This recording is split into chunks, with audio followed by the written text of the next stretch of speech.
ఉమ్మడి మహబూబ్ నగర్ లో పంచాయతీ కౌంటింగ్ కి సంబంధించి డీటెయిల్స్ తెలుసుకుందాం. బాలకృష్ణ మనతో ఫోన్ లైన్ లో జాయిన్ అవుతున్నారు. బాలకృష్ణ, ఏంటి కౌంటింగ్ అప్డేట్స్? జిల్లా వ్యాప్తంగా కూడా కాంగ్రెస్ పార్టీ హవా కొనసాగుతుంది. కాంగ్రెస్ పార్టీ అభ్యర్థులే ఘన విజయం సాధిస్తూ వస్తున్నారు. ఇప్పటి వరకు ఏకపక్షంగానే సాగుతుంది. కొన్ని చోట్ల మినహా పూర్తి స్థాయిలో ఏకపక్షంగా కాంగ్రెస్ పార్టీ దూసుకుపోతుందని చెప్పవచ్చు. సో ఉమ్మడి మహబూబ్నగర్ జిల్లా వ్యాప్తంగా మహబూబ్నగర్ జిల్లాతో పాటు మహబూబ్నగర్, నారాయణపేట, నాగర్కర్నూల్, వనపర్తి, గద్వాల అన్ని జిల్లాల్లోనూ కాంగ్రెస్ పార్టీ అభ్యర్థులు విజయం సాధిస్తున్నారు. కొన్ని చోట్ల భారీ మెజారిటీ, కొన్ని చోట్ల నెక్ టు నెక్ ఫైట్ నెలకొని ఉంది. ఇప్పటికి కూడా చాలా ప్రాంతాల్లో కౌంటింగ్ జరుగుతూనే ఉంది. వార్డు సభ్యులకు సంబంధించినటువంటి కౌంటింగ్ పూర్తయిన తర్వాత గ్రామ పంచాయతీ సర్పంచ్ సంబంధించినటువంటి కౌంటింగ్ ప్రక్రియ కొనసాగుతుంది. ప్రత్యేకించి కొడంగల్ కాన్స్టిట్యున్సీలో ఉన్నటువంటి గుండుమల్, అట్లాగే కోజ్గి, కొత్తపల్లి మండలాల్లో ఇంకా కొనసాగుతున్నది. జిల్లా వ్యాప్తంగా కూడా ఇదే పరిస్థితి. ప్రతి చోట కూడా కాంగ్రెస్ పార్టీ అభ్యర్థులే ముందంజలో ఉన్నారు. ఇప్పటి వరకు వచ్చినటువంటి రిజల్ట్స్ కనుక పరిశీలిస్తే అటు జోగులాంబ, గద్వాల జిల్లాల్లో కూడా కాంగ్రెస్ పార్టీ అభ్యర్థులు ఘన విజయం సాధించారు.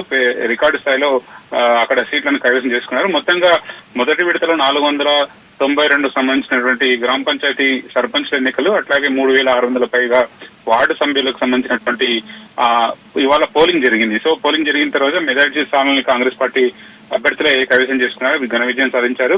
సో కొన్ని చోట్ల ఉత్కంఠ కూడా రేపింది. కొన్ని చోట్ల ఈక్వల్ గా రిజల్ట్ రావడంతో టాస్ వేసి విజేతను ప్రకటించారు.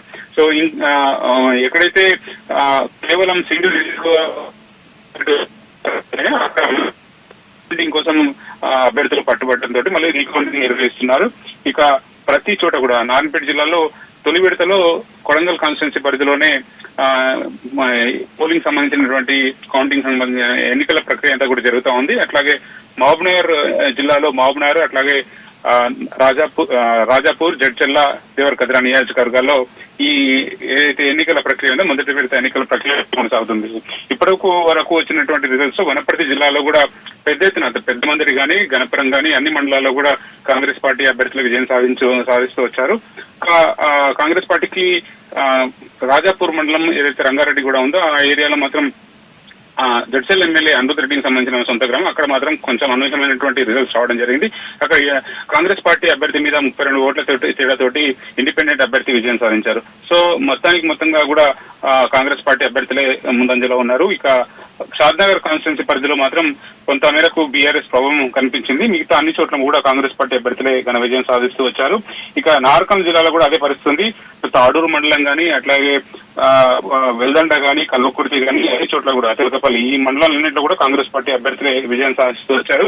ముఖ్యంగా ఈ ఎన్నికల ప్రక్రియలో మొదటి విడత జరిగినటువంటి ఎన్నికల ప్రక్రియలో ఎవరైతే కాన్స్టిట్యున్సీకి సంబంధించిన ఇన్ఛార్జిగా ఉన్నారో ఎమ్మెల్యేలు, ఆ ఎమ్మెల్యేలంతా కూడా భుజస్కంధాల మీద తీసుకుని ఈ ఎన్నికల్లో కాంగ్రెస్ పార్టీ అభ్యర్థుల విజయం కోసం శాయశక్తిగా ప్రయత్నించారు. ఇంకొకటి సానుకూల పవనాలు కూడా కాంగ్రెస్ పార్టీ వైపే బలంగా వీచాయని చెప్పవచ్చు.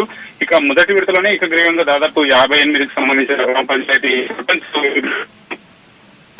200 పైగా వార్డు మెంబర్లు ఏకగ్రీవం కావడం జరిగింది. సో దాదాపు గ్రామ పంచాయతీ ఎన్నికల్లో ఇంత పెద్ద ఎత్తున మొదటి దశలోనే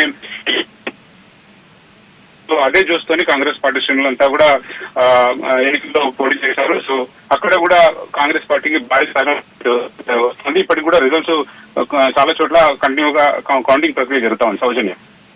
రైట్ బాలకృష్ణ, థ్యాంక్ యూ.